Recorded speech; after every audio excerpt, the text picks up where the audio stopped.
ओम नमः शिवाय। हर हर महादेव।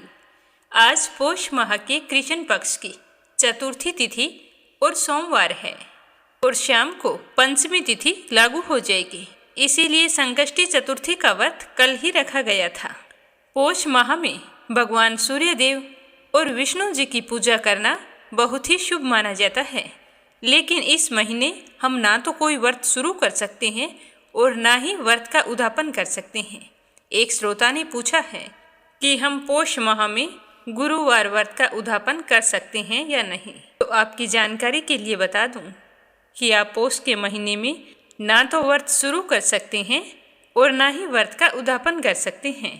हाँ, पौष के महीने में रविवार के व्रत करना बहुत ही शुभ माना जाता है।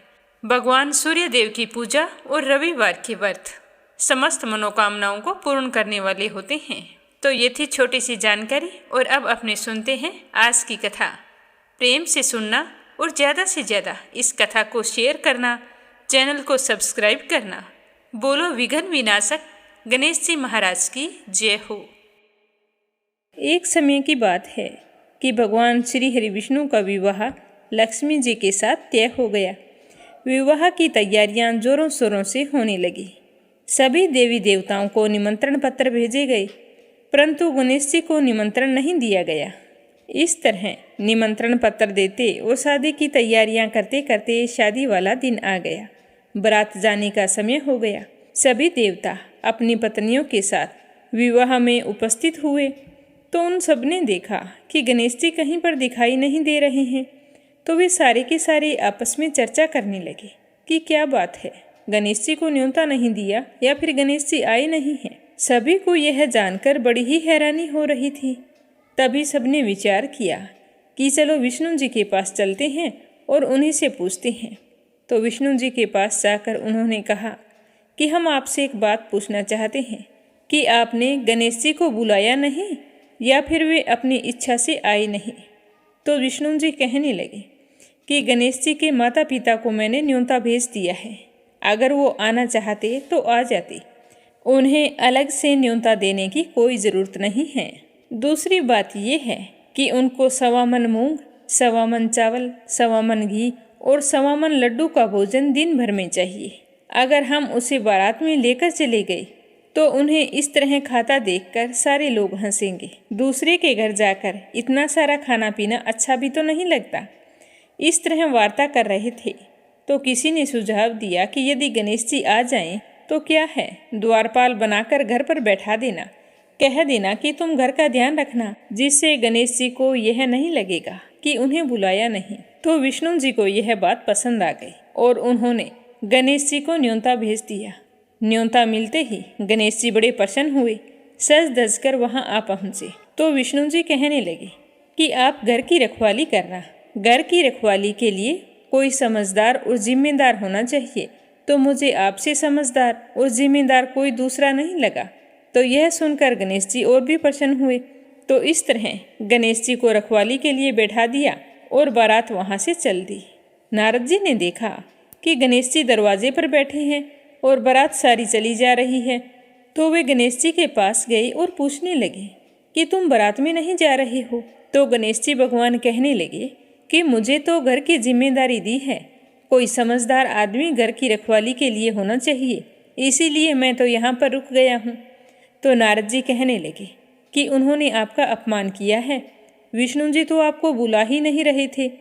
सबने जब पूछा तो वो कहने लगे कि उनके बड़े बड़े कान, सूंड, मोटा सारा पेट, यह देखकर लोग हंसेंगे और ऊपर से खाते कितना है, 1.25 मन लड्डू, 1.25 मन मूंग, 1.25 मन घी।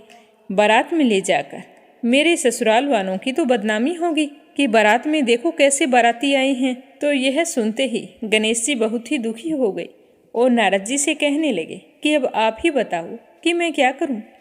तो नारद जी ने कहा कि आप ऐसा करो कि अपनी मूषक सेना को आगे भेज दो और उनसे कहना कि आगे जाकर सारा रास्ता खोखला कर दे, जिससे उनके वाहन धरती में धंस जाएं। इस तरह परेशान होंगे तो वो आपको सम्मानपूर्वक बुलाएंगे, क्योंकि विष्णु जी भूल गए हैं कि आप सर्वप्रथम पूजनीय हैं। तो गणेश जी ने नारद जी के कहते ही अपनी मूषक सेना को जल्दी से आगे भेज दिया और कहा कि सारी जमीन को खोखली कर देना। तो चूहों ने जैसा गणेश जी ने बोला था वैसा ही किया। जैसे ही विष्णु जी की बारात वहाँ से गुजरने लगी तो रथों के पहिए धरती में धंस गए। लाख कोशिश की परंतु पहिए नहीं निकल रहे थे। सभी ने अपने अपने उपाय किए पर पहिए नहीं निकले, बल्कि जगह जगह से टूट गए। अब किसी की समझ में नहीं आ रहा था कि क्या किया जाए। उधर शादी का मुहूर्त निकला जा रहा था तो विष्णु जी तो बड़े ही परेशान थे। तब नारद जी वहाँ पहुँचे और कहा कि आप लोगों ने गणेश जी का अपमान करके अच्छा नहीं किया है। यदि उन्हें मना कर लाया जाए तो आपका कार्य सिद्ध हो सकता है और आप पर आया यह संकट भी टल सकता है। तो शंकर भगवान ने अपने दूत नंदी को भेजा तो नंदी गणेश जी को लेकर वहाँ आ गए। गणेश जी का आदर सम्मान के साथ पूजन किया गया। तब जाकर कहीं रथ के पहिए निकले। पहिए तो निकल गए पर वो तो जगह जगह से टूट फूट गए थे। अब उन्हें सही कौन करे। तो पास ही के खेत में एक हाथी काम कर रहा था तो उसे समाचार भेजा कि सारे रथों के पहिए सही कर दो। तो वह अपने खेत का काम छोड़कर कारीगर का सारा सामान लेकर वहाँ आ गया। जैसे ही वह रथ के पास बैठा तो कहने लगा, श्री गणेशाय नमः। ऐसा कहकर गणेश जी की मन ही मन वंदना करने लगा और देखते ही देखते गणेश जी ने सभी पहियों को थोड़ी सी देर में ठीक कर दिया। तो यह देखकर नारद जी ने कहा कि मैं आपसे एक बात पूछना चाहता हूँ कि आपने श्री गणेशाय नमः क्यों कहा। तो हाथी कहने लगा कि हे देवताओं, आपने सर्वप्रथम गणेश जी को नहीं मनाया होगा और ना ही उनकी पूजा की होगी, इसीलिए आप पर यह संकट आया है। तो नारद जी विष्णु भगवान से कहने लगे कि हमने ही गणेश जी को सर्वप्रथम पूजनीय बनाया था और आज हम ही उन्हें भूल गए, तो हमसे मूर्ख और अज्ञानी कौन हो सकता है। तो यह सुनते ही विष्णु भगवान गणेश जी से माफ़ी मांगते हैं और गणेश जी की पूजा करते हैं, उनका ध्यान करते हैं। फिर सारे मिलकर गणेश जी भगवान का जयकारा लगाते हैं। तो यह सब देखकर गणेश जी बहुत ही प्रसन्न होते हैं और नारद जी भी गणेश जी की ओर देखकर मंद मंद मुस्कुराने लगते हैं और बारात वहाँ से चल पड़ती है। फिर भगवान विष्णु और लक्ष्मी जी का विवाह बड़ी ही धूमधाम से संपन्न होकर सकुशल सारे घर लौट आते हैं। इसीलिए कोई भी व्रत पूजा पाठ हो, गणेश जी भगवान को जरूर याद करना चाहिए। ज़्यादा समय नहीं है तो एक छोटी सी कहानी सुनकर ही शुभारंभ कर सकते हैं। बोलो गणेश जी भगवान की जय हो। 16 सोमवार व्रत कथा। हमारे सनातन धर्म में व्रत और पूजा का विशेष महत्व माना गया है। आपने कई बार 16 सोमवार व्रत का नाम सुना होगा, जो कुंवारी लड़कियां अपने विवाह की आशा से भगवान शिव जी के नाम पर रखती हैं और सुहागिन स्त्रियां भी इस व्रत को भगवान शंकर का आशीर्वाद पाने के लिए करती हैं। मान्यता के अनुसार ये व्रत पुरुषों के लिए भाग्य उदय करने वाला और सारे मनोरथ पूर्ण करने वाला है। वहीं यह व्रत महिलाओं को मनचाहा व्रत और सौभाग्य प्रदान करता है। इसके अलावा 16 सोमवार व्रत करने से रोग शोक दूर होकर जाने अनजाने किए गए पापों से मुक्ति मिलती है। जब भी हम व्रत रखें तो व्रत कथा अवश्य सुने, क्योंकि व्रत कथा को सुने बिना हमें हमारे व्रत का पुण्य फल प्राप्त नहीं होता है। प्रेम से बोलो शिव परिवार की जय हो।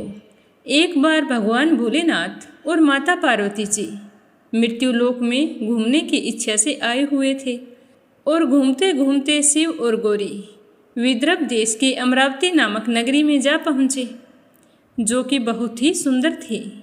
वहाँ जाकर उन्होंने देखा कि वह नगरी तो सभी प्रकार के सुखों से परिपूर्ण है और उस नगरी में एक बहुत ही सुंदर शिवालय था जो वहाँ के राजा ने बनवाया था। तो उस मंदिर में जाकर भगवान भोलेनाथ और पार्वती जी निवास करने लगे। एक दिन माता पार्वती जी ने भगवान से कहा कि हे प्रभु, आज तो मेरा मन कर रहा है कि हम दोनों चौसर पासा खेलें। तो भगवान शंकर ने कहा कि ठीक है, लेकिन हम दोनों खेलेंगे तो हमारी हार जीत का फैसला कौन करेगा। उसी समय माँ पार्वती की नज़र मंदिर के बूढ़े ब्राह्मण पर पड़ी जो पूजा करने के लिए आया हुआ था। तो माता ने ब्राह्मण को देखकर कहा कि पुजारी जी, हम दोनों चौसर पासा खेल रहे हैं, आप हमारे हार जीत का फैसला कर देना। तो ब्राह्मण ने बिना सोचे समझे झट से कह दिया कि इसमें खेलने की कोई ज़रूरत नहीं है, इस खेल में तो भगवान भोलेनाथ ही जीतेंगे। तो माता पार्वती जी को मन ही मन गुस्सा आया। फिर शिव और पार्वती जी दोनों चौसर पासा खेलने लगे। कुछ समय बाद दोनों की बाजी समाप्त हुई और माँ पार्वती जी जीत गई। माता पार्वती को ब्राह्मण के झूठ बोलने पर बड़ा ही क्रोध आया और उन्होंने कहा कि हे ब्राह्मण, तुम ब्राह्मण होकर झूठ बोलता है। मैं तुझे श्राप देती हूँ कि तुझे इसी समय कोढ़ हो जाए। तो माता पार्वती के इस तरह के श्राप को सुनकर शिव जी भी बड़े हैरान हुए और वो माता पार्वती को समझाने लगे कि पार्वती जी, ऐसा कहना ठीक नहीं है। एक ब्राह्मण को आपने इस तरह से श्राप दे दिया। लेकिन पार्वती जी ने शिव जी की एक भी बात नहीं सुनी और वहाँ से चलने लगी। तो भगवान शिव जी भी माँ पार्वती के साथ चले गए। कोढ़ से पीड़ित हुआ वह ब्राह्मण नाना प्रकार के कष्टों को भोगने लगा। धीरे धीरे करके उसके सारे शरीर में कोढ़ फैल गया। ऐसे में वह बहुत ही परेशान और दुखी रहने लगा। इसी तरह कई महीनों बीत गए।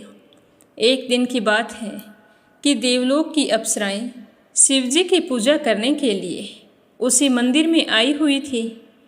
तो उनकी नज़र उस ब्राह्मण पर पड़ी जो कोढ़ के कारण बड़ा ही कष्ट पा रहा था। तो उन अप्सराओं को उस पर दया आ गई। वे सारी उस पुजारी जी के पास जाकर कहने लगी कि हे ब्राह्मण देवता, आप तो भले चंगे थे। हम हमेशा आते हैं पूजा करने के लिए। अब अचानक से आपको क्या हो गया? आपको इस तरह से पूरे शरीर में कोढ़ कैसे हो गया है? बहुत कष्ट हो रहा होगा। तो अप्सराओं की बात सुनकर पुजारी जी ने हाथ जोड़कर कहा कि मुझे तो पार्वती माता ने श्राप दे दिया है। यह कहते हुए उसने सारी घटना अप्सराओं को बता दी। तो वो सुनकर कहने लगी कि हे ब्राह्मण देव, तुम दुखी मत होवो। भगवान भोलेनाथ ही आपके सारे कष्टों को दूर करेंगे। लेकिन तुम्हें 16 सोमवार के व्रत पूरे विधि विधान और भक्ति भाव से करने होंगे और 17वें सोमवार के दिन पाव सेर पवित्र गेहूं के आटे की रोटी बनाना। उसके बाद घी और गुड़ मिलाकर चूरमा बनाना और चूरमा बनाकर भगवान भोलेनाथ को प्रसाद चढ़ाना। बाकी के प्रसाद को मंदिर में उपस्थित भक्तों में बांट देना। ऐसा करने से तुम्हारी सारी मनोकामनाएं पूर्ण होंगी। ऐसा कहकर वे अप्सराएं मंदिर में पूजा करने लगी और पूजा समाप्त करके देवलोक को चली गई। अब ब्राह्मण भी पूरे विधि विधान से सोमवार के व्रत करने लगा। ऐसे में भगवान भोलेनाथ की कृपा से ब्राह्मण का कोढ़ जड़ने लगा। कुछ समय बाद भगवान शंकर जी और माता पार्वती जी फिर उसी मंदिर में पधारे। तब तक वह ब्राह्मण कोढ़ मुक्त हो चुका था। तो माँ पार्वती को यह देखकर बड़ी ही हैरानी हुई और वह ब्राह्मण को बुलाकर पूछने लगी कि हे ब्राह्मण, तेरा कोढ़ कहाँ गया? तू तो भला चंगा है, मैंने तुझे श्राप दिया था। तो वह ब्राह्मण कहने लगा कि मैंने तो 16 सोमवार के व्रत किए थे। उसी व्रत के प्रभाव से मैं कोढ़ मुक्त हो गया हूँ। तो यह सुनकर पार्वती माता बहुत ही प्रसन्न हुई और पुजारी से कहने लगी कि तुम मुझे 16 सोमवार व्रत की विधि बतलाओ। तो पुजारी जी ने सारी विधि माता पार्वती जी को बता दी। अब माँ पार्वती भी उसी दिन से 16 सोमवार व्रत करने लगी। लगातार 16 सोमवार तक व्रत किया। ऐसे में उनकी मनोकामना पूर्ण हो गई।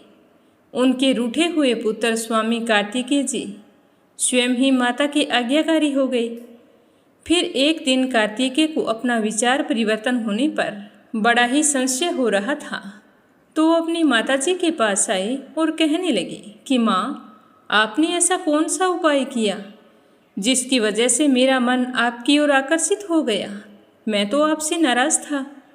तब माता पार्वती ने उसे 16 सोमवार की कथा सुनाई। तब कार्तिकेय कहने लगा कि माँ, मैं भी इस व्रत को करूँगा। एक मेरा प्रिय मित्र है ब्राह्मण, वह अपनी गरीबी के चलते बहुत ही दुखी रहता था और धन कमाने की इच्छा से बड़ी मुश्किल से परदेश गया है। लेकिन मेरी उससे मिलने की बड़ी ही इच्छा हो रही है। अतः हे माता, आप मुझे 16 सोमवार व्रत की सारी विधि बतलाइए। मैं भी इस व्रत को करना चाहता हूँ। तो फिर माँ पार्वती जी से व्रत की विधि जानकर कार्तिकेय भगवान ने भी 16 सोमवार के व्रत किए तो उनकी इच्छा पूर्ण हो गई और उनका परदेश गया हुआ प्रिय मित्र वापिस आ गया। वह आकर कार्तिकेय से मिला और पूछने लगा कि मेरी तो बुद्धि एकदम से बदल गई। मेरे मन में आया कि मैं वापस लौट चलूं। तो कार्तिकेय कहने लगा कि ये सब तो मेरी वजह से हुआ है।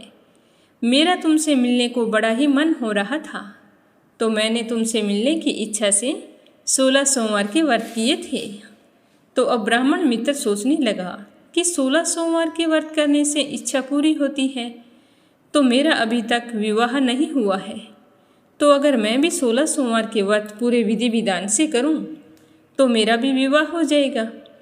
तो वह कार्तिकेय से व्रत की विधि पूछकर पूरे प्रेम भाव से 16 सोमवार के व्रत रखने लगा। मन में पूरी आस्था रखता। तो एक दिन वह किसी काम से दूसरे राज्य को जा रहा था तो वहाँ के राजा ने अपनी पुत्री का स्वयंवर रखा था। उस राजा की यह शर्त थी कि ये हथनी जिस किसी के गले में यह माला डालेगी उसी के साथ मैं मेरी बेटी का विवाह कर दूंगा। तो भगवान शिव जी की कृपा से उस ब्राह्मण के मन में भी उस स्वयंवर को देखने की इच्छा हुई और वह भी वहां जाकर एक और बैठ गया। उसी समय हथनी वहां पर आई और वह माला लेकर इधर उधर घूमने लगी और फिर उस ब्राह्मण पुत्र के गले में वह माला डाल दी।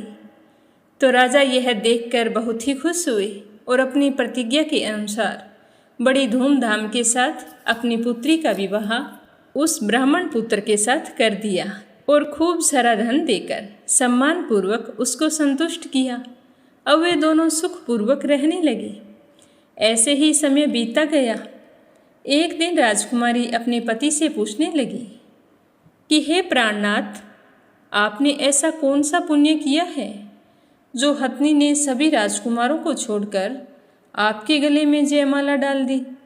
तब वह ब्राह्मण कहने लगा कि हे प्राण प्रिय, मैंने अपने मित्र कार्तिकेय के कहे अनुसार 16 सोमवार का व्रत किया था। उसी व्रत के प्रभाव से मुझे तुम जैसी रूपवान पत्नी मिली है। तो इस व्रत की महिमा सुनकर राजकन्या को बड़ा ही आश्चर्य हुआ और वह भी पुत्र की कामना के लिए 16 सोमवार व्रत करने लगी।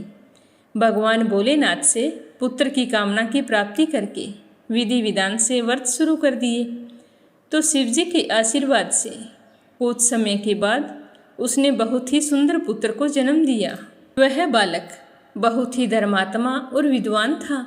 तो इतना तेजस्वी पुत्र पाकर ब्राह्मण और उसकी पत्नी दोनों बहुत ही खुश हुए और उसका लालन पालन भली भांति करने लगे। जब वह लड़का बड़ा हुआ तो अपनी माता से पूछने लगा कि हे माँ, आपने ऐसा कौन सा पुण्य किया जो आपको मेरे जैसे पुत्र की प्राप्ति हुई। तो पुत्र की बात सुनकर उसकी माँ ने कहा कि बेटा, मैंने तो 16 सोमवार के व्रत किए हैं। इस तरह कहते हुए व्रत के नियमों के बारे में अपने पुत्र को बताने लगी। तो उस लड़के ने इस व्रत को सब तरह से मनोरथ पूर्ण करने वाला जानकर उसके मन में भी राज्याधिकार पाने की इच्छा हुई। वह लड़का भी उसी दिन से भगवान शिव जी को प्रसन्न करने के लिए 16 सोमवार के व्रत पूरे नियम से करने लगा। एक दिन दूसरे देश के राजा के दूत आए और उस ब्राह्मण पुत्र के लिए उसके माता पिता से कहा कि हमारे राजा ने अपनी बेटी के लिए आपके पुत्र को चुना है। यह कहकर उसे अपने साथ ले गए, क्योंकि उस राजा ने उस ब्राह्मण पुत्र की बुद्धिमत्ता के बारे में बहुत ही सुन रखा था। तो वे उससे मिलकर बहुत ही प्रसन्न हुए और कहने लगे कि बेटा, मैं तुम्हारे साथ अपनी कन्या का विवाह करना चाहता हूँ। तो यह सुनकर ब्राह्मण पुत्र बहुत ही खुश हुआ। अब राजा ने पूरे धूमधाम से राजकुमारी का विवाह उसके साथ कर दिया। फिर दोनों सुखपूर्वक रहने लगे। धीरे धीरे राजा वृद्ध हो गया। अब उसके लिए काम काज संभालना मुश्किल हो गया था। तो उसने एक दिन अपने दामाद को बुलाकर कहा कि हे बेटा, मैं तेरा राज्य तिलक करना चाहता हूँ। यह कहकर फिर शुभ मुहूर्त देखकर ब्राह्मण पुत्र को वहाँ का राजा घोषित कर दिया। इस तरह वह ब्राह्मण पुत्र वहाँ राजा बनकर रहने लगा और अपना व्रत भी नियम से करता रहा। वह व्रत कभी नहीं छोड़ता था, एक बार उद्यापन करके फिर से शुरू कर देता था। तो एक बार की बात है, राजा बने उस ब्राह्मण पुत्र का 17वां व्रत था।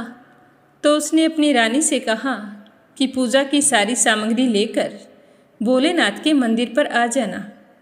लेकिन रानी मंदिर नहीं गई।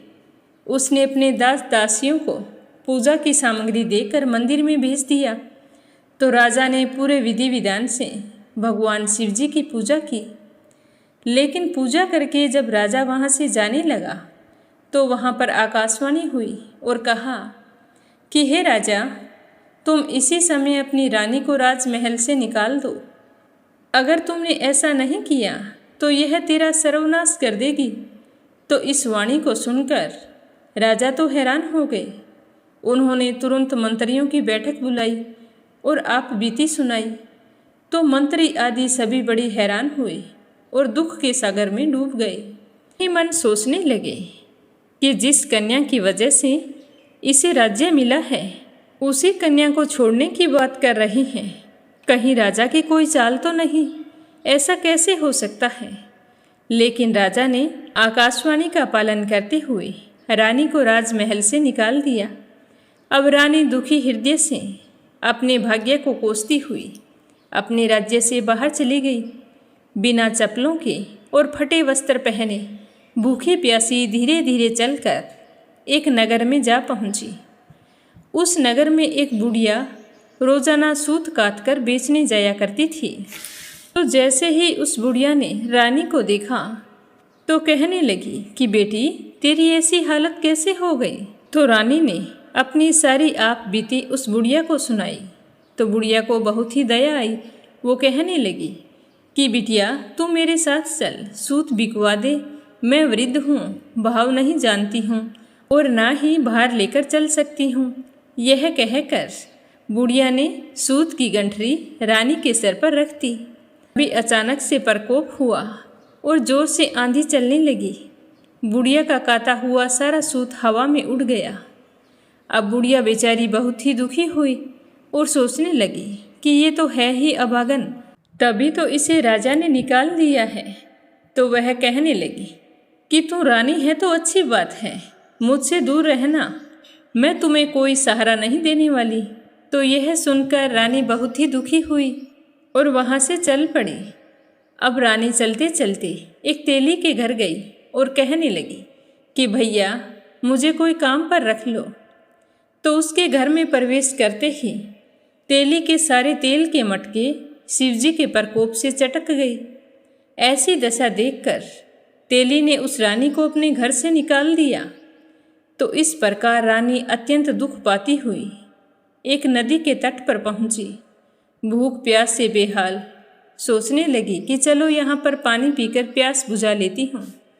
तो जैसे ही वह नदी में से पानी लेने लगी तो नदी का सारा पानी सूख गया। उसके बाद वह वहाँ से रोती हुई वन में चली गई। वहाँ जाकर उसने एक सरोवर देखा। तो वह देखकर बहुत ही खुश हुई और पानी पीने के लिए सरोवर की सीढ़ियों से उतरने लगी। और पानी पीने के लिए जैसे ही अपने दोनों हाथ आगे बढ़ाए तो सरोवर का सारा पानी एकदम से गंदा हो गया और उसके अंदर असंख्य कीड़े तैरने लगे। तो रानी अपने भाग्य को कोसती हुई उसी गंदे जल को पीकर अपनी प्यास बुझाई और फिर आराम करने के लिए एक पेड़ की शीतल छाया में विश्राम करने के लिए लेटी। तो उस पेड़ की सारी पत्तियां झड़ गई। अब ऐसे ही रानी जिस पेड़ के नीचे जाती तो पेड़ की सारी पत्तियां अपने आप झड़ जाती। वन, सरोवर और पेड़ों की ऐसी दशा देखकर गौएं चराते हुए ग्वालों ने गुस्से में आकर अपने स्वामी से सारी बातें बताई कि यहाँ वन में आजकल एक महिला घूम रही है, जिस भी पेड़ के नीचे जाती है उसके सारे पत्ते झड़ जाते हैं और जिस बाग सरोवर में वो हाथ लगाती है सारा पानी गंदा हो जाता है। तो गौओं के लिए ना चारा है ना पानी है। तो यह सुनकर गोसाई बाबा को बहुत ही गुस्सा आया और ग्वालों को कहा कि तुम उसको पकड़कर मेरे पास लेकर आओ। तो गोसाई बाबा के कहे अनुसार ग्वाले रानी को पकड़कर बाबा के पास ले आई। तो रानी के मुख की कांति और शरीर की शोभा देखकर गोसाई बाबा जान गए कि यह कोई दोष से पीड़ित है, इसमें इसकी कोई गलती नहीं है। ऐसा सोचते हुए गोसाई बाबा ने रानी से कहा कि हे बेटी, मैं तुमको पुत्री के समान रखूँगा, तुम मेरे आश्रम में ही निवास करो और तुम्हें किसी प्रकार का कष्ट नहीं होने दूंगा। तो गोसाई बाबा के ऐसे वचन सुनकर रानी को थोड़ी सी दिलासा मिली और वह वहीं आश्रम में निवास करने लगी। आश्रम में रानी खाना बनाती तो खाने में कीड़े पड़ जाते, पानी भरकर लाती तो वह पानी गंदा हो जाता और उसमें कीड़े ही कीड़े तैरने लगते। अब इस तरह देखकर गोसाई बाबा भी बहुत ही दुखी हो गए और रानी से कहने लगे कि बेटी, तुझ पर कौन से देवता का कोप है? ऐसा तूने क्या कर दिया है जिसकी वजह से तेरी ये दशा हो गई है? तो बाबा की बात सुनकर रानी कहने लगी कि हे बाबा, मेरे पति ने मुझे शिवजी की पूजा करने के लिए शिवालय बुलाया था, लेकिन मैं स्वयं ना जाकर मेरी दासियों को वहाँ पर भेज दिया। ऐसा कहकर रानी ने पूरी कथा बाबा को सुनाई। तो रानी की सारी बात सुनकर बाबा ने इस कोप से मुक्त होने के लिए रानी से कहा कि हे पुत्री, तुम 16 सोमवार के व्रत पूरे विधि विधान से करो। अब वह बाबा की बात मानकर रानी 16 सोमवार के व्रत पूरे नियम से करने लगी। जब रानी के 16 सोमवार व्रत पूरे हुए और जब उसने 17वें सोमवार का व्रत किया और रोज़ की तरह भगवान भोलेनाथ की पूजा कर रही थी, तो भगवान शिवजी के प्रभाव से राजा के मन में अपनी रानी का विचार उत्पन्न हुआ और वो सोचने लगे कि मेरी रानी को गए हुए कितना समय हो गया है, ना जाने बेचारी कहाँ कहाँ भटक रही होगी। उसका तो मैं ही सहारा था और उसी की वजह से मुझे ये राज्य मिला था। मैंने तो उसके साथ अन्याय कर दिया है। अब मुझे जाकर उसे ढूंढना चाहिए। शिवजी की कृपा हो कि वह मुझे सही सलामत मिल जाए। ऐसा मन में निश्चय करके राजा ने सैनिकों को बुलाया और चारों दिशाओं में रानी की तलाश करने के लिए भेज दिया। अब सैनिक चारों दिशाओं में ढूंढने लगे। ढूंढते ढूंढते गोसाई बाबा के आश्रम में जा पहुँचे। वहाँ रानी को देखकर सैनिक बहुत ही खुश हुए और गोसाई बाबा से कहा कि बाबा, ये रानी है और इसे हम साथ लेने आए हैं। तो सैनिकों की बात सुनकर गोसाई बाबा ने रानी को साथ भेजने से मना कर दिया। तो सैनिक चुपचाप लौट आए। महल में आकर राजा को सारी बात बताई। तब राजा स्वयं रानी को लेने के लिए गोसाई बाबा के आश्रम पर गए और पुजारी जी से प्रार्थना करते हुए कहने लगे कि हे महाराज, जो देवी आपके आश्रम में रहती है वो मेरी पत्नी है। शिवजी के कोप से मैंने इसका त्याग कर दिया था और अब से इन पर शिवजी का कोप शांत हो गया है। इसीलिए मेरे मन में इन्हें वापस ले जाने की इच्छा जागृत हुई है। हे बाबा, मैं अपनी पत्नी को लेने के लिए आया हूँ। अगर आपकी आज्ञा हो तो मैं इन्हें अपने साथ ले जाना चाहता हूँ। तो गोसाई बाबा ने राजा के वचनों को सत्य समझकर रानी को राजा के साथ जाने की आज्ञा दे दी। गोसाई जी की आज्ञा पाकर रानी अपने पति के साथ अपने राज्य के लिए चल दी। रानी के आने की खबर पाकर राज्य के सारे निवासी बहुत ही खुश हुए। घर घर बाजे बजने लगे। नगर के दरवाजे पर तोरण बंधनवारों से सजाया गया। सारे नागरिक बहुत ही खुश थे। घर घर में मंगल गीत गाए जा रहे थे। बड़े बूढ़े बातें कर रहे थे कि हमारे राजा की इकलौती पुत्री थी। अच्छा हुआ जो समय रहते राजा में समझ आ गई और वो हमारी पुत्री को वापस ले आई। ये तो बहुत ही अच्छा काम हो रहा है। तभी राजा रानी को लेकर नगर के दरवाजे पर पहुंच गए। तो पंडितों ने विविध वेद मंत्रों का उच्चारण करके अपनी रानी का भली भांति स्वागत किया। इस प्रकार रानी ने अपनी राजधानी में पुनः प्रवेश किया। राजा ने अपनी रानी के घर आने की खुशी में ब्राह्मणों को अनेक प्रकार के दान आदि देकर संतुष्ट किया, याचकों को धन धान्य दिया और पूरी नगरी में जगह जगह सदाव्रत खुलवाई, जहाँ भूखों और गरीबों को खाने को भोजन मिलता था। इस प्रकार राजा और रानी भगवान भोलेनाथ की कृपा से सभी प्रकार के सुख भोगते हुए 16 सोमवार व्रत करने लगे। अब रानी भी पूजा पाठ करने में कोई आलस्य नहीं करती थी। जीवन के समस्त सुखों का भोग करते हुए अंत में दोनों शिवपुरी को पधार गए।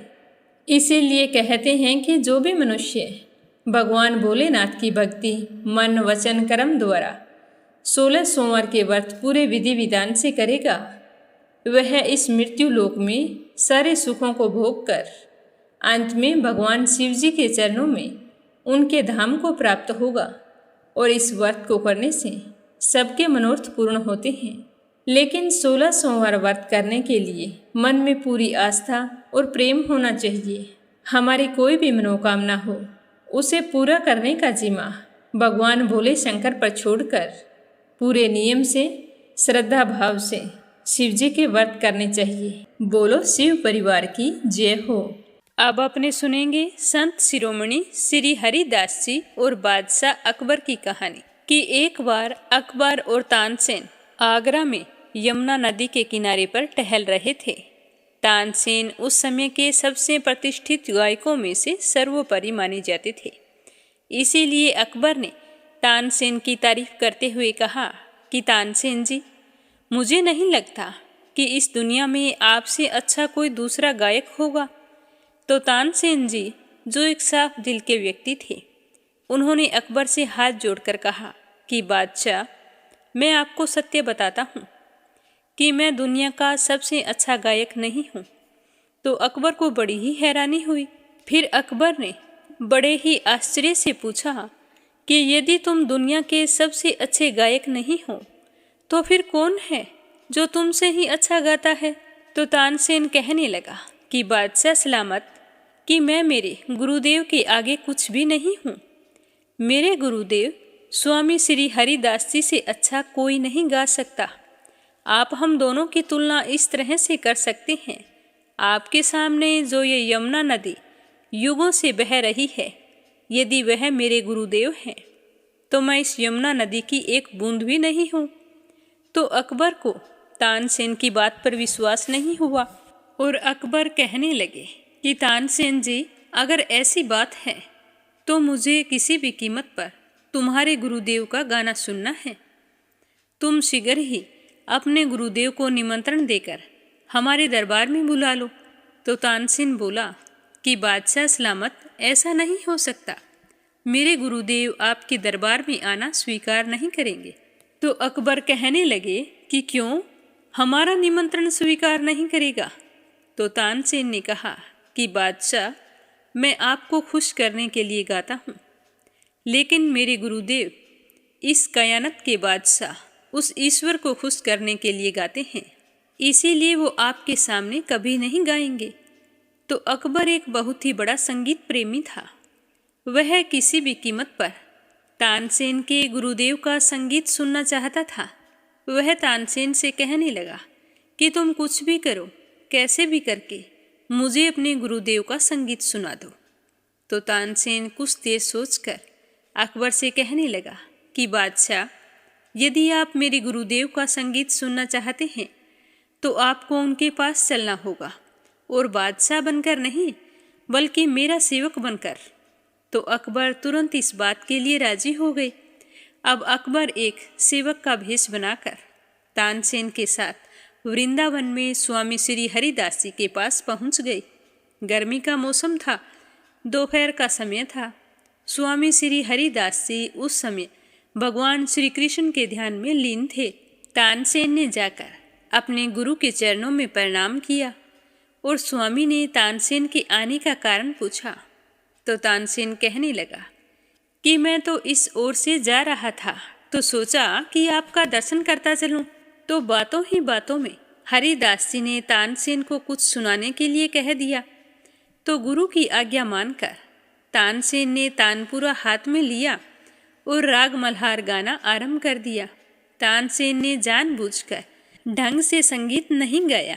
स्वामी कहने लगे कि तानसेन, तुम ठीक से क्यों नहीं गा रहे हो? मेरे शिष्य होकर इस तरह से गा रहे हो।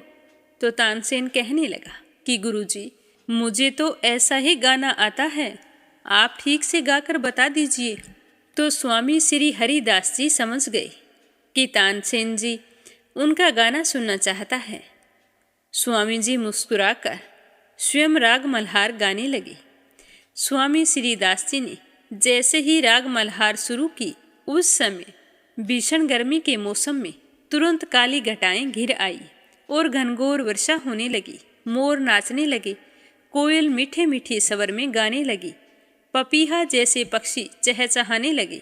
ऐसा लग रहा था कि जैसे सारी प्रकृति हरिदास जी की राग पर झूम रही है। इतना मधुर संगीत सुनकर महाराज अकबर, जो तानसेन के सेवक के रूप में आए थे और कुछ ही दूरी पर बैठे थे, खुशी के मारे झूमने लगे और उनके मुंह से बार बार वाह वाह निकल गया।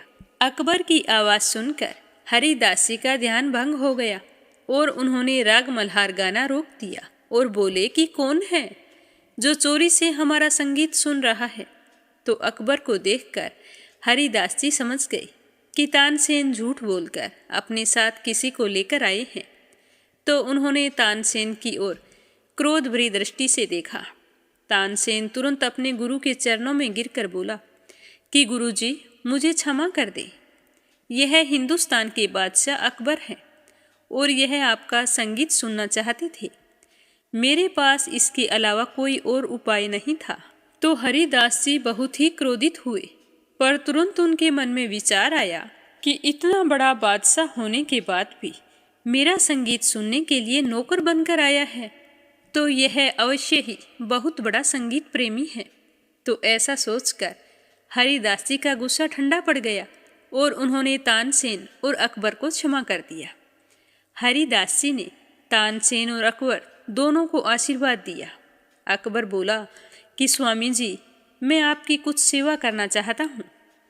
तो स्वामी जी बोले कि हमें आपसे कुछ नहीं चाहिए, अब आप जा सकते हैं। तो अकबर कहने लगा, मैं आया हूँ तो आपकी कुछ ना कुछ सेवा करके तो ज़रूर जाऊँगा। आप इतना सुंदर गाते हैं, यह तो हमने कभी सपने में भी नहीं सोचा था कि कोई ऐसा भी गा सकता है। तानसेन, तुमने बिल्कुल ठीक कहा था कि तुम्हारे गुरु यदि सागर हैं तो तुम उसकी एक बूंद भी नहीं हो। अकबर बार बार हरिदास जी से कुछ सेवा लेने के लिए जोर देने लगे। हरिदास जी समझ गए कि बादशाह अकबर को अपनी बादशाही का घमंड हो गया है और इस घमंड को तो तोड़ना ही होगा। तो हरिदास जी कहने लगे कि बादशाह अकबर, जो सेवा हम तुम्हें बताएंगे उसे पूरा करना तुम्हारे बस की बात नहीं है। यह सुनकर बादशाह के तो घमंड को चोट लग गई। वो सोचने लगे कि ऐसा भी क्या है जो हिंदुस्तान का बादशाह नहीं कर सकता। तो यह सोचकर अकबर भी अड़ गया। कहने लगा कि स्वामी जी, अब तो आपको कोई ना कोई सेवा बतानी ही होगी, क्योंकि ऐसा कोई काम नहीं है जो बादशाह अकबर ना कर सके। तो अकबर का घमंड दूर करने के लिए हरिदास जी ने अपने सेवक को बुलाया और कहा कि बादशाह अकबर को यमुना जी के घाट की एक सीढ़ी का कोना टूटा है, वह दिखा दो। बादशाह, आप उस टूटी हुई सीढ़ी की मरम्मत करवा दो, बस आपकी यही सेवा है। तो यह सुनकर बादशाह अकबर को और ज़्यादा गुस्सा आ गया। वो कहने लगे कि स्वामी, मैं हिंदुस्तान का बादशाह हूँ, पूरी यमुना नदी मेरी सल्तनत में बहती है और आप मुझे एक सीढ़ी की मरम्मत करवाने के लिए कह रहे हैं। मैं तो पूरे का पूरा घाट दोबारा बनवा सकता हूँ। तो हरिदास जी कहने लगे कि एक बार जाकर उस सीढ़ी को देख तो लो, फिर आकर कहना कि उसे ठीक करवा सकते हो या नहीं करवा सकते हो। तो अकबर बेमन से सेवक के साथ वह सीढ़ी देखने चला गया। स्वामी श्री हरिदास जी ने अपने तपोबल से अकबर को वह दिव्य दृष्टि प्रदान की, जिससे अकबर को दिव्य वृंदावन का दर्शन होने लगा। अकबर को ऐसा दृश्य दिखाई दिया जैसा उसने कभी सपने में भी नहीं देखा था। ऐसी दृश्य देखने की तो उसने कभी कल्पना भी नहीं की थी। अकबर ने देखा कि यमुना नदी का वह घाट विशाल दिव्य रत्नों से बना हुआ है। हर सीढ़ी एक अलग रत्न से बनी हुई थी और जिस सीढ़ी की हरिदास जी मरम्मत करने के लिए कह रहे थे, वह सीढ़ी 12 गज चौड़े और सैकड़ों गज लंबे बेशकीमती नीलम से बनी हुई थी। उस सीढ़ी का एक कोना टूटा था। बादशाह यह दृश्य देखकर कांप गया, क्योंकि उसने अपने जीवन में ऐसा पहले कभी नहीं देखा था। उस सीढ़ी की मरम्मत करवाना उसकी हैसियत से बाहर था। अब बादशाह अकबर का तो घमंड टूट चुका था। वह वापस लौट आया और हाथ जोड़कर हरिदास जी से कहने लगा कि स्वामी जी, उस सीढ़ी की मरम्मत करवाना मेरे बस की बात नहीं है। मेरे जैसे तो 1000 बादशाह बिक जाएं तो भी उस सीढ़ी की मरम्मत नहीं करवा सकते। इसीलिए मुझे कोई ऐसी सेवा बताइए जो मैं कर सकूं। तो स्वामी श्री हरिदास जी कहने लगे कि बादशाह अकबर, कोई अभिमानी व्यक्ति किसी की सेवा नहीं कर सकता। अब आपका अभिमान नष्ट हो गया है, इसीलिए अब आप सेवा करने योग्य हो गए हैं। अगर आप मेरे लिए कुछ करना चाहते हैं तो आप ऐसा आदेश जारी कर दें कि ब्रिज की भूमि पर कोई किसी पशु पक्षी का शिकार ना करे।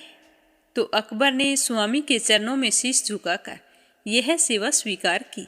इसके बाद अकबर ने आगरा पहुंचकर आदेश जारी कर दिया, ब्रिज क्षेत्र में किए जाने वाले शिकार पर प्रतिबंध लगा दिया।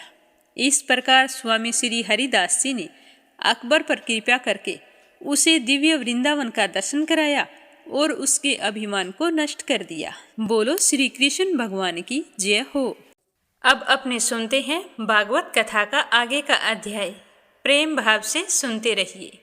बोलो श्री हरि विष्णु भगवान के अनंत स्वरूपों की जय हो। भागवत कथा की जय हो।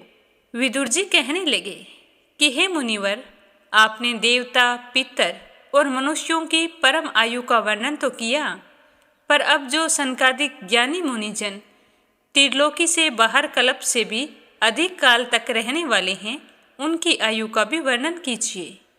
आप भगवान काल की गति भली भांति जानते हैं, क्योंकि ज्ञानी लोग तो अपने योग द्वारा सिद्ध की हुई दिव्य दृष्टि से सारे संसार को देख लेते हैं। तो विदुर जी की बात सुनकर मैत्रेय जी कहने लगे कि हे विदुर जी, सतयुग, त्रेता, द्वापर और कली, ये 4 युग अपनी संध्या और संध्यासों के सहित देवताओं के 12 सहस्त्र वर्ष तक रहते हैं, ऐसा बतलाया गया है। इन सत्य आदि चारों युगों में कर्म से 4, 3, 2 और 1 सहस्त्र दिव्य वर्ष होते हैं, और प्रत्येक में जितने सहस्त्र वर्ष होते हैं उससे दुगने 100 वर्ष उनकी संध्या और संध्यासों में होते हैं।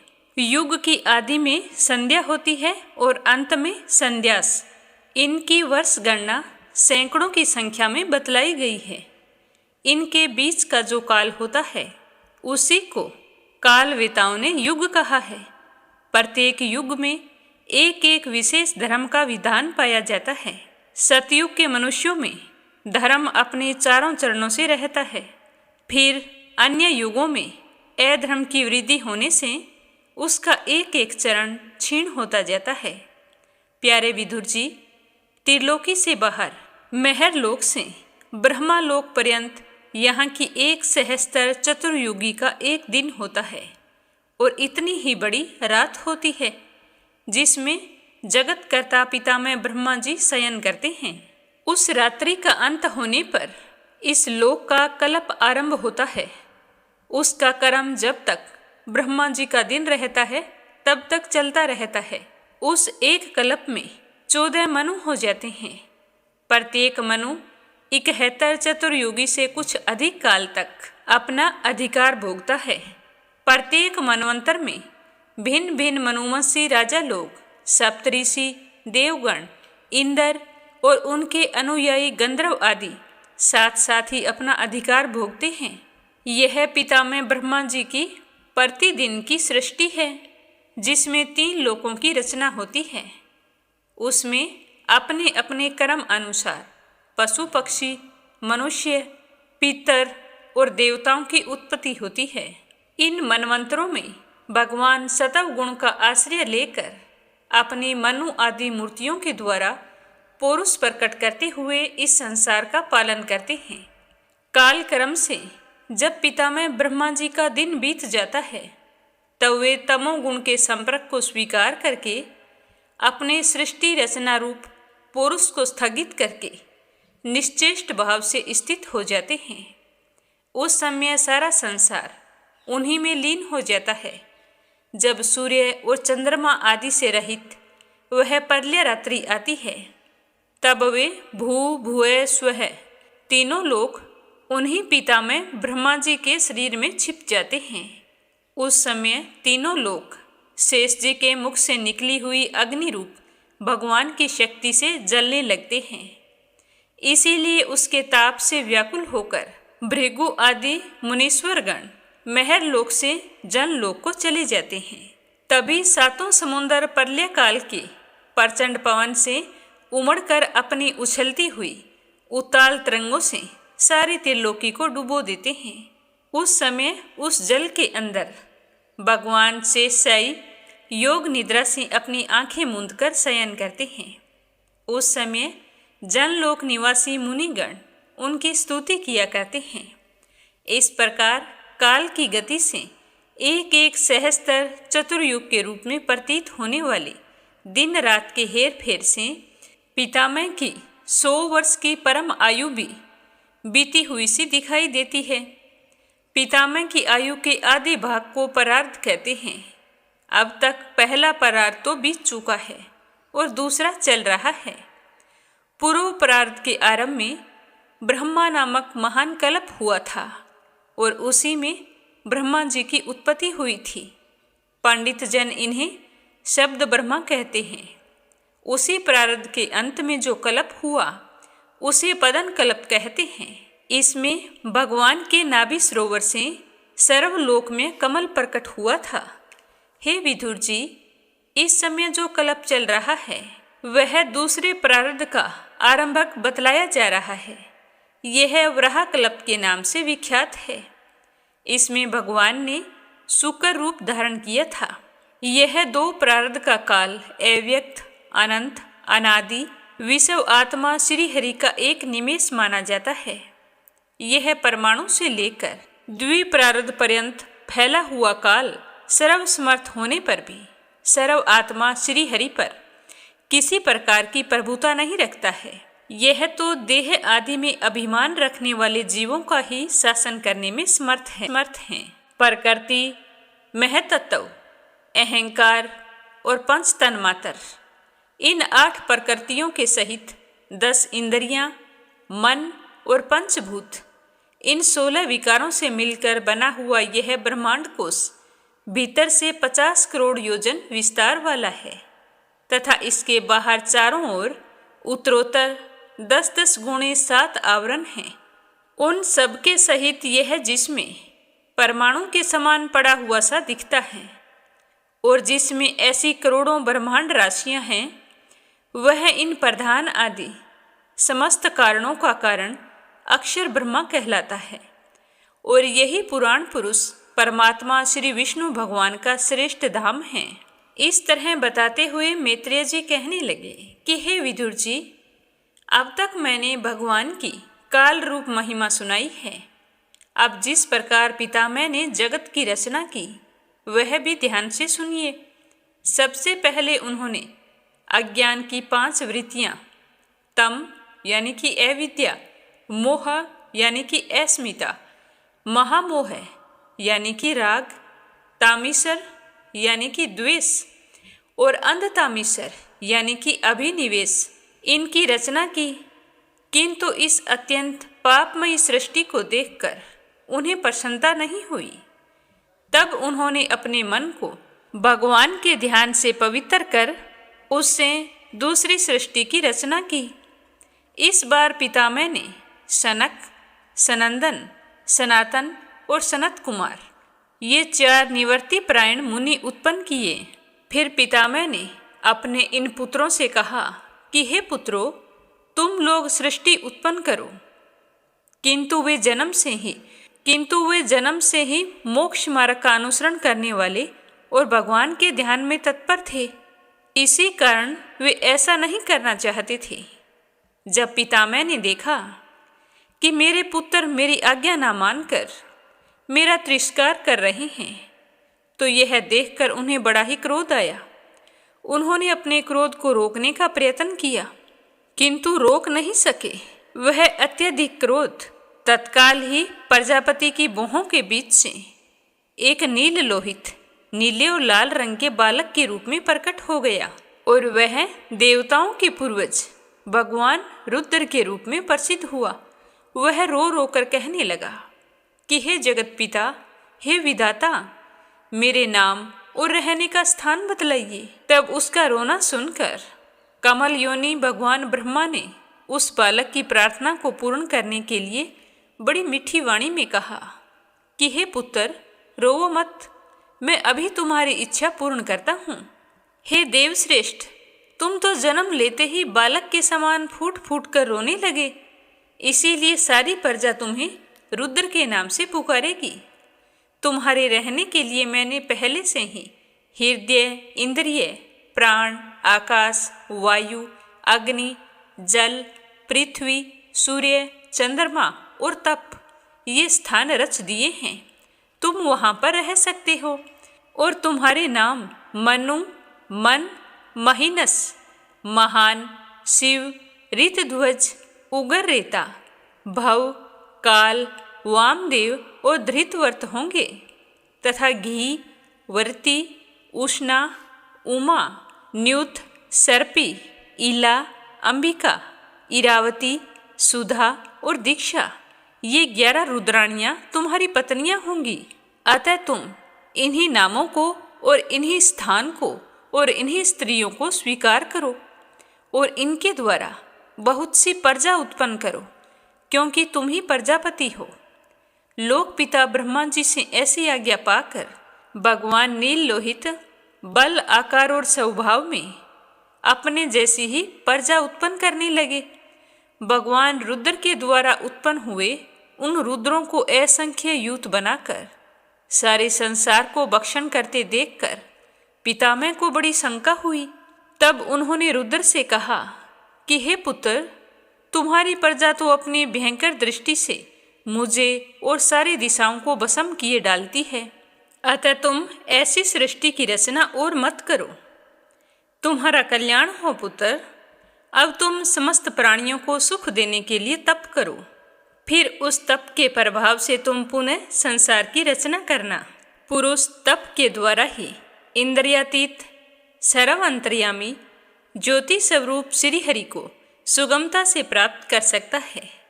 इस तरह बताते हुए श्री मैत्रेय जी कहने लगे कि जब पितामह ने ऐसी आज्ञा दी, तब रुद्र ने कहा कि बहुत अच्छा पिताश्री, आप मुझे इसके लिए अनुमति दें। फिर पितामह से अनुमति लेकर उनकी परिक्रमा करके वे तपस्या करने के लिए वन को चले गए।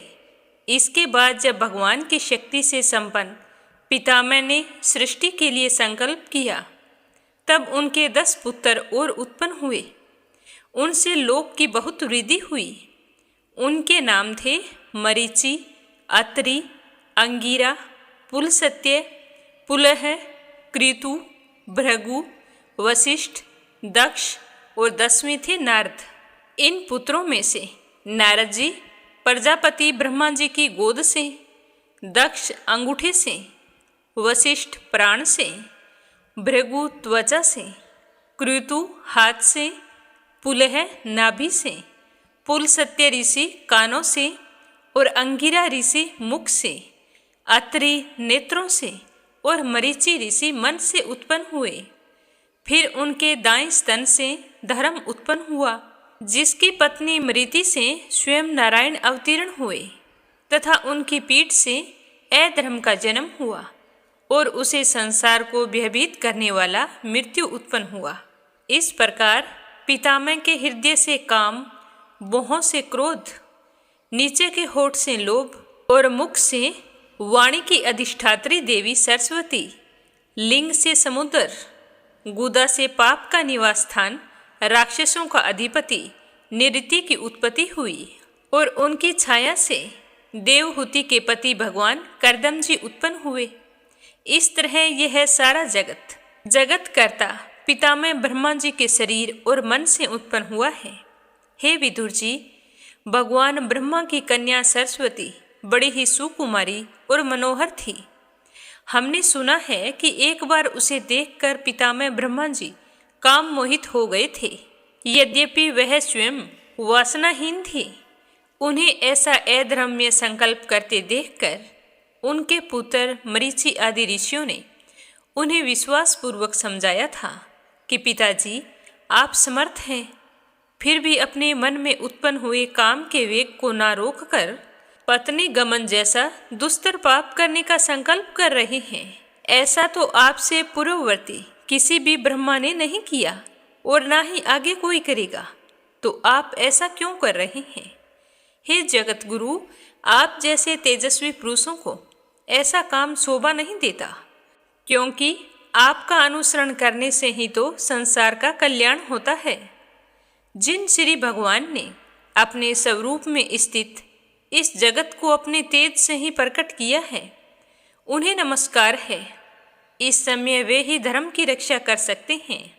अपने पुत्र मरीचि आदि प्रजापतियों को अपने सामने इस तरह के वचन कहते देखकर पितामह ब्रह्मा जी बड़े ही लज्जित हुए और फिर उन्होंने उस शरीर को उसी समय छोड़ दिया। अब उस शरीर को घोर दिशाओं ने ले लिया। कहते हैं कि वही कुहरा हुआ, जिसे अंधकार भी कहते हैं। एक बार पितामह यह सोच रहे थे कि मैं पहले की तरह सुव्यवस्थित रूप से सब लोगों की रचना किस प्रकार करूं। उसी समय उनके मुख से 4 वेद प्रकट हुए। इनके सिवा उपवेद, न्यायशास्त्र, होता, उधाता, अधर्वयु और ब्रह्मा, इन 4 ऋत्विजों के कर्म, यज्ञों का विस्तार, धर्म के 4 लक्षण तथा 4 आश्रम तथा उनकी वृत्तियाँ, ये सब के सब पितामह के मुख से ही उत्पन्न हुए हैं। तो यह सुनकर विदुर जी पूछने लगे कि हे भगवान, संसार रचयिताओं के स्वामी श्री ब्रह्मा जी ने जब अपने मुखों से इन वेद आदि को रचा, तो उन्होंने अपने किस मुख से कौन सी वस्तु उत्पन्न की थी, यह भी आप कृपया करके मुझे विस्तार से बतलाइए। तो यह अपने सुनेंगे कल की कथा में। प्रेम भाव से सुनने के लिए आप सभी का बहुत बहुत धन्यवाद। श्री हरि का आशीर्वाद आप पर हमेशा बना रहे। बोलो विष्णु भगवान की जय हो। अब अपने सुनते हैं लप्सी और तपसी की कहानी। बोलो लप्सी तपसी की जय हो। बहुत पुराने समय की बात है। एक गांव में एक ब्राह्मण परिवार रहा करता था। उसमें पति पत्नी के अलावा उनके 2 बच्चे थे। एक बेटा था, एक बेटी थी। ब्राह्मण दंपति बहुत ही सरल स्वभाव के थे। समय मिलने पर प्रभु का स्मरण किया करते थे। उनकी बेटी बहुत ही संस्कारी और सुशील थी, लेकिन उनका बेटा आवारा किस्म का था। वह कोई काम धाम नहीं करता और ना ही कभी अपने माँ बाप का कहना मानता था। समय के साथ दोनों बहन भाई बड़े हो गए। बहन की शादी कर दी गई, पर भाई का वही हाल था। उसके माँ बाप ने उसे समझाया कि बेटा, अब हम वृद्ध हो चले हैं, तुम कोई काम किया करो। लेकिन उस पर उनकी बातों का कोई असर नहीं होता था। तो एक दिन ब्राह्मणी अपने पति से कहने लगी कि स्वामी, आप बिल्कुल काम छोड़ दीजिए। जब घर में कुछ भी नहीं होगा तो यह अपनी जिम्मेदारी समझेगा और काम पर लग जाएगा। तो ब्राह्मण ने दूसरे दिन से काम पर जाना छोड़ दिया। तो यह देखकर उनके बेटे ने कोई काम नहीं किया और चोरी करने चला गया। आते जाते राहगीरों को लूट लेता और उसी से अपने घर का गुजारा किया करता था। तो उसकी लूटने और चोरी करने की आदत से सारे गांव वाले उसे लप्सी कहने लगे। तो लप्सी की इस हरकत से उसके माँ बाप बहुत ही दुखी रहते थे, पर वह किसी की सुनने के लिए तैयार नहीं था। इसी तरह समय बीतता गया। एक दिन की बात है कि लप्सी एक पीपल के पेड़ पर बैठा था। तभी शिव पार्वती जा रहे थे। पार्वती माता गहनों से लदी हुई थी। तो लप्सी उन्हें देखकर सोचने लगा कि सूरत के कितने गहने हैं, आज ये सारे के सारे लूट लूँगा। तो मुझे कई महीनों तक चोरी नहीं करनी पड़ेगी। तो वह लूटने के इरादे से पीपल की ओट में होकर बैठ गया। जैसे ही शिव पार्वती वहां से जाने लगे तो लप्सी एकदम से शिव पार्वती के सामने आकर कहने लगा कि जल्दी से जितने सारे गहने पहन रखे हैं उतार दो। तो पार्वती माता कहने लगी कि तुम चोरी क्यों करती हो, तुम्हें पता है चोरी करना पाप है। तो लप्सी कहने लगा कि क्या करूं, घर पर मेरे माँ बाप हैं, मेरी एक भांजी है, उनके लिए दोनों समय भोजन की व्यवस्था कहाँ से करूं, मुझे कोई काम तो आता नहीं है। तो लप्सी की बात सुनकर पार्वती माता कहने लगी कि तुम जो चोरी करके पाप करते हो, इस पाप का भागी कौन बनेगा। तो लप्सी कहने लगा कि मेरे घर वाले सारे बनेंगे। तो पार्वती माता कहने लगी कि कोई नहीं बनेगा, पाप के भागी केवल तुम बनोगे। तो लप्सी कहने लगा कि मैं लूट खोस कर उन्हीं के लिए लेकर जाता हूँ, तो पाप के भागी तो उन्हें बनना ही पड़ेगा। तो लप्सी की बात सुनकर पार्वती माता ने हंसकर कहा कि हम यहीं पर बैठे हैं और तुम अपने घर जाओ, अपने घर वालों से पूछो कि कोई तुम्हारे पाप का भागी बनेगा क्या। तो यह सुनकर लप्सी भागा भागा अपने घर आया और अपनी माँ के पास गया और कहने लगा कि माँ, मैं चोरी करके लाता हूँ, राह चलते राहगीरों को लूटता हूँ, तुम्हारे लिए ही तो करता हूँ। तो तुम मुझे एक बात बताओ, चोरी करने से जो पाप लगता है तो आप मेरे पाप के भागी बनोगे। तो लप्सी की बात सुनकर उसकी माँ कहने लगी कि बेटा, मैंने तो तुमसे नहीं कहा कि तुम चोरी करके लाओ, तुम कमा कर लाओ, हमें तो 2 वक्त की रोटी चाहिए, मैं तो तुम्हारे पाप की भागी नहीं बनूंगी। तो माँ के मुंह से इस तरह की बात सुनकर लप्सी तो हैरान हो गया। फिर वह अपने पिताजी के पास गया और जाकर कहने लगा कि पिताजी, मैं जो कुछ भी लूट खोस के लाता हूँ वो आपके लिए ही तो लाता हूँ। देखो मैंने लूट कर कितना धन इकट्ठा कर लिया है, कितने ऐशो आराम है तुम्हारे। अगर मैं चोरी नहीं करता तो क्या ये सब हमें मिलता। पिताजी, मैं तुमसे एक बात पूछता हूँ कि चोरी करने से पाप लगता है, तो उस पाप में आप मेरे भागीदार बनोगे क्या। तो लप्सी की बात सुनकर उसके पिताजी कहने लगे कि बेटा, मैंने नहीं कहा कि तुम चोरी करके लाओ, तुम कमा कर लाओ, मैं तुम्हारे पाप का भागी नहीं बनूंगा। तो माँ बाप के मुंह से इस तरह की बात सुनकर वह बहुत ही उदास हुआ और सोचने लगा कि मैं कितने महीनों से चोरी कर रहा हूँ, ना जाने मुझ पर कितना पाप चढ़ गया है, और ये तो बोल रहे हैं कि पाप के भागी हम नहीं बनेंगे, तो अब क्या होगा। तो वह बड़े ही दुखी मन से शिव पार्वती से मिलने के लिए चल पड़ा।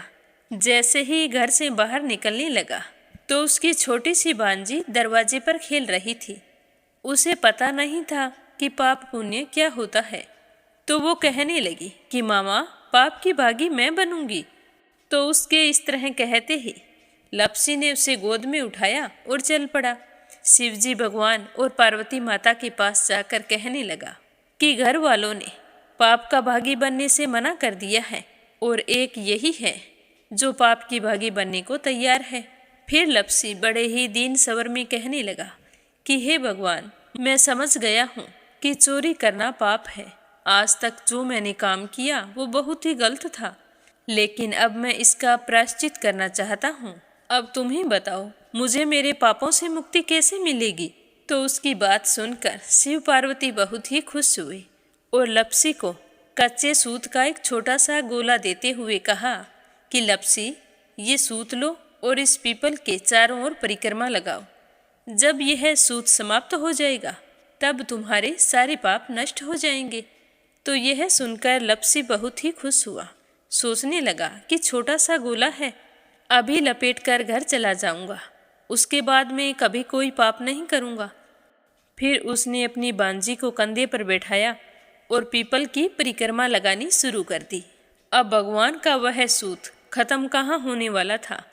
लप्सी चक्कर लगाता गया पर वह सूत खत्म नहीं हुआ। चक्कर लगाते लगाते 1 महीने, 6 महीने, साल, पूरे 12 साल बीत गए पर वह सूत खत्म नहीं हुआ। 12 साल बाद एक बार फिर शिव पार्वती जी वहाँ से गुजर रहे थे तो पार्वती माता ने कहा कि स्वामी, चलो लप्सी को चलकर देखते हैं। तो शिवजी कहने लगे वो चोरी करने वाला, लूटने वाला कब का चला गया होगा। तो पार्वती माता कहने लगी कि नहीं स्वामी, चलकर देखने में क्या जाता है, चलो एक बार देखते हैं। तो शिव पार्वती जी जैसे ही पीपल वृक्ष के पास आए तो देखा कि लपसी तो अब भी चक्कर लगा रहा है। वहाँ चारों ओर गहरी खाई हो गई है और लपसी की बड़ी बड़ी दाढ़ी, मूंछें, नाखून बढ़ गए हैं। तो यह देखकर पार्वती माता ने कहा कि देखो स्वामी, आप तो कह रहे थे कि वो कब का ही चला गया, देखो इसके मन में सच्ची भक्ति है। तो पार्वती की बात सुनकर शिवजी ने कहा कि चलो अभी देख लेता हूँ। तो यह कहकर शिवजी ने एक सोने का कड़ा लपसी के आगे फेंक दिया। तो लपसी ने झट से उसके ऊपर पैर कर लिया। फिर अचानक से उसका ध्यान शिव पार्वती जी की ओर गया तो वो हाथ जोड़कर कहने लगा कि भगवान, अब तो मेरे पाप समाप्त हो गए होंगे, आप मुझे यहाँ से जाने की आज्ञा दीजिए, आपका यह सूत अभी तक खत्म नहीं हुआ है। तो शिवजी भगवान ने कहा कि तुम्हारे पाप कर्म भी अभी तक पूरे नहीं हुए हैं। तो शिवजी की बात सुनकर लपसी कहने लगा कि भगवान, मुझे पूरे 12 वर्ष हो गए हैं आपकी भक्ति करते करते, और अब भी आप मुझ पर शक कर रहे हैं। तो शिवजी ने कहा कि अपना पैर उठाओ।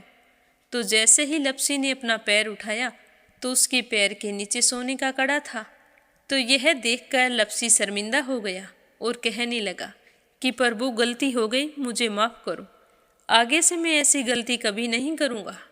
तो शिवजी कहने लगे कि नहीं लपसी, तुम्हारा पाप ऐसे पूरा नहीं हो सकता, अब तुम्हें 12 वर्ष तक और इसी तरह परिक्रमा करनी होगी, उसी के बाद तुम्हारे पाप समाप्त होंगे।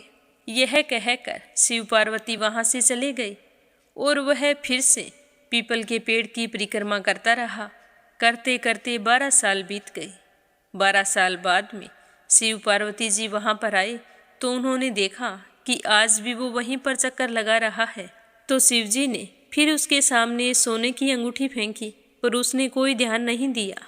तो शिवजी भगवान प्रसन्न होकर कहने लगे कि हे लपसी, आज से तुम मेरी तपस्या करके तपसी बन गए हो।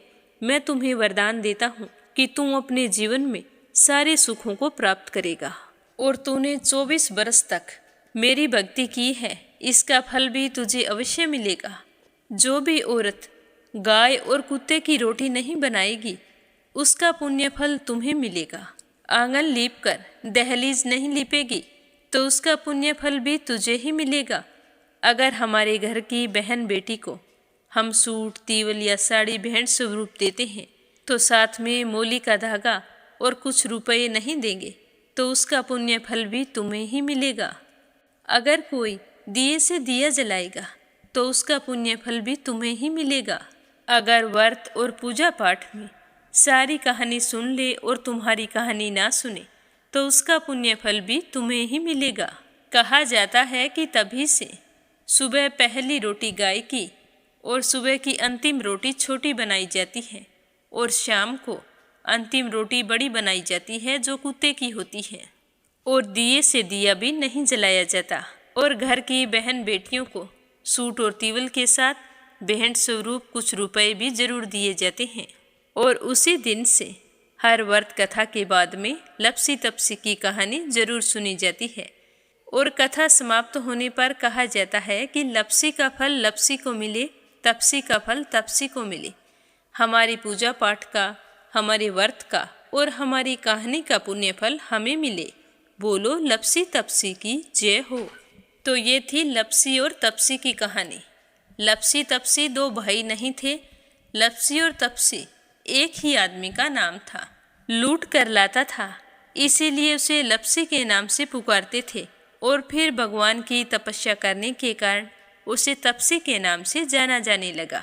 बोलो लपसी तपसी की जय हो। अब अपने सुनेंगे कथा सुनने वाले प्यारे श्रोताओं के नाम। तो आज का पहला कमेंट है संजय, सोनिया, हिताक्षी, दीपेश, मयंक हरियाणा से। और दूसरा है प्रोमिला रानी, विश्वास, सुधीर, राजेश, संजय कनाडा से। और तीसरा है अपराजिता मीना श्रीवास्तव, नेपाल से। और इसके बाद है श्रीमती यशोदा, उड़ीसा से।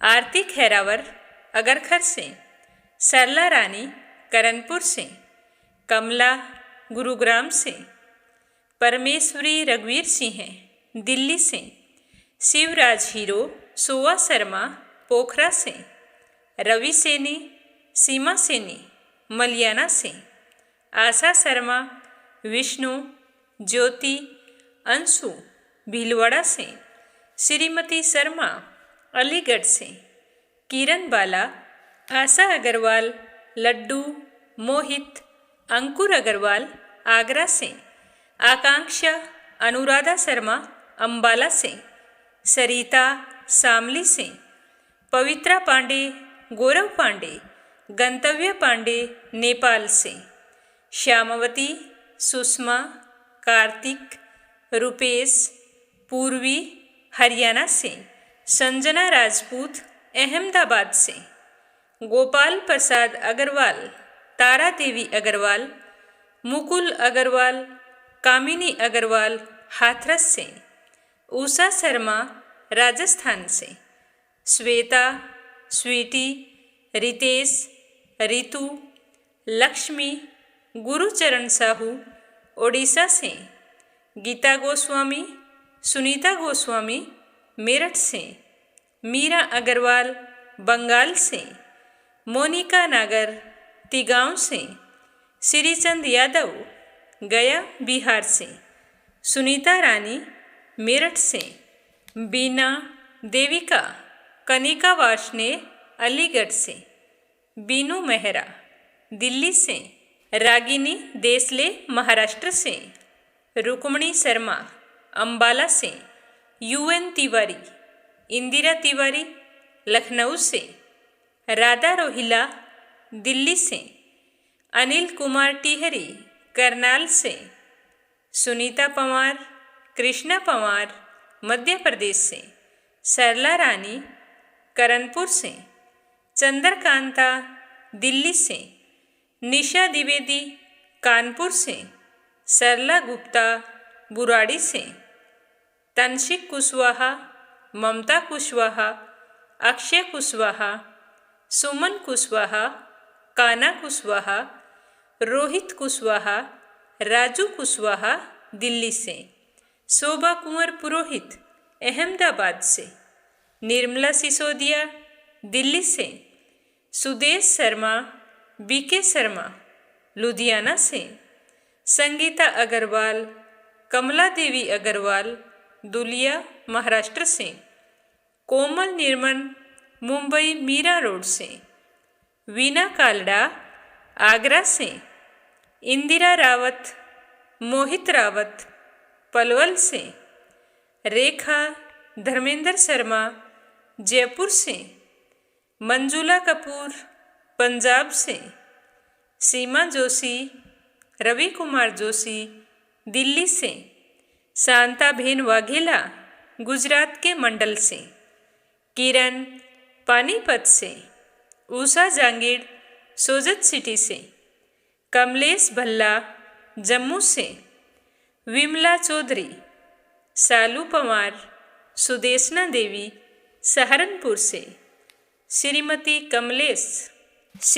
कमलेश जबलपुर से, रिधिमा परमिला सुरेश यादव धामत्री से, अरुण यादव, अनीता यादव, आर्यन यादव दिल्ली से, नंदा पांडुरंग पुजारी ब्रह्मपुरी महाराष्ट्र से, जानवी मिश्रा, सचिन मिश्रा, सोनम मिश्रा, राधिका मिश्रा, सीता मिश्रा, गौरी मिश्रा, माधवी मिश्रा बारामकी से, सावित्री ईश्वरलाल रामचंदानी गाजियाबाद से, रजनी बड़ोला उत्तराखंड से, रवीना कर्नाटक से, पूजा पाठक उत्तराखंड देहरादून कोशानी से, वीणा गुप्ता अलीगढ़ से, सीताराम जायसवाल शकुंतला जायसवाल वाराणसी से, संजीव कंसल,